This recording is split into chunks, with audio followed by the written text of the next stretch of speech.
Good morning the students of Hindi medium और English medium class 9 SST. आप लोगों को पेज नंबर 60 से शुरू से पढ़ा रहे हैं। देखिए फॉर लोग, अभी हम लोग इलेक्शन के बारे में पढ़ रहे हैं, जिसमें इलेक्शन क्यों होता है, कैसे होता है और चुनाव क्षेत्र का जनप्रतिनिधि, उसी बारे में देखिए गया।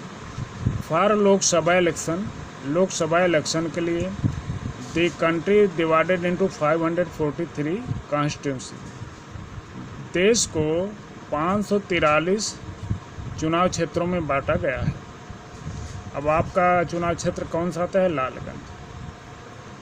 The representative elected from which constituency is called a member of parliament. और जो प्रतिनिधि अपने चुनाव क्षेत्र से चुना जाता है उसको हम संसद सदस्य कहते हैं, या शॉर्ट में जिसको एमपी बोलते हैं। One of the features of a democratic election is that every vote should have equal value।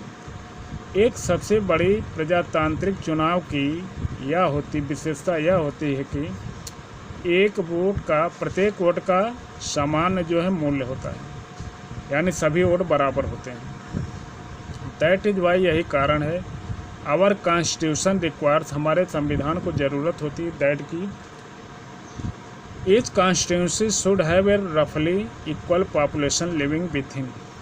यहाँ पे प्रत्येक जो चुनाव क्षेत्र है इसमें जनसंख्या असमान रूप से रहती है। सिमिलरली, ठीक उसी प्रकार से each state is divided into specific number of assembly constituency. ठीक उसी प्रकार से प्रत्येक राज्य में भी विधानसभा के चुनाव क्षेत्र भी बने हुए हैं। इस मामले में the elected representative is called the member of legislative assembly. जो जनप्रतिनिधि जो है चुने जाते हैं उनको हमें विधानसभा का सदस्य बोलते हैं, या जिसको शॉर्ट में एमएलए कहते हैं। Each parliamentary constituency has with in it several assembly constituency. और प्रत्येक जो है संसदीय चुनाव क्षेत्र जो होता है इसमें कई जो है विधानसभा क्षेत्र होते हैं। The same principle applies for panchayat. वही सिद्धांत जो है पंचायतों के लिए भी लागू होता है। एंड म्यूनसिपल इलेक्शन, और जो है म्यूनसिपल जो है चुनाव भी वही लागू होता है। ईच विलेज और town is divided into several wards. और प्रत्येक कस्बा या गांव जो है कई वार्डों में विभाजित होता है, कई भागों में विभाजित होता है। दैट आर लाइक कॉन्स्टिट्यूंसीज, जो चुनाव क्षेत्र की तरह होते हैं। Each ward elects one member. प्रत्येक वार्ड जो है भाग अपना एक सदस्य चुनता है। ऑफ द विलेज, गाँव में, और द अर्बन लोकल बॉडी, या शहरी क्षेत्रों में भी अपना एक मेंबर चुनता है जो जाके म्यूनसिपल अर्थात नगर पालिका को बनाते।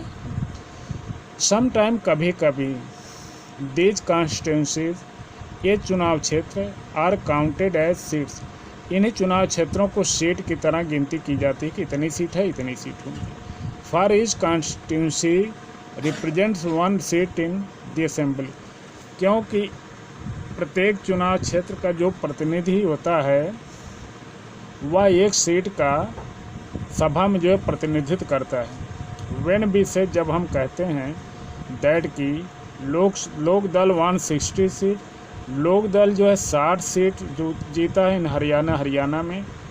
इट मीन्स, इसका अर्थ ये हुआ दैट की कैंडिडेट्स ऑफ लोक दल 160 assembly constituencies.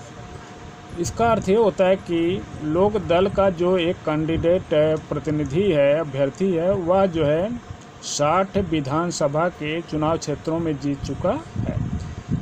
In the state and, अपने प्रदेश में। एंड थस लोक दल had 60 MLA in the state assembly.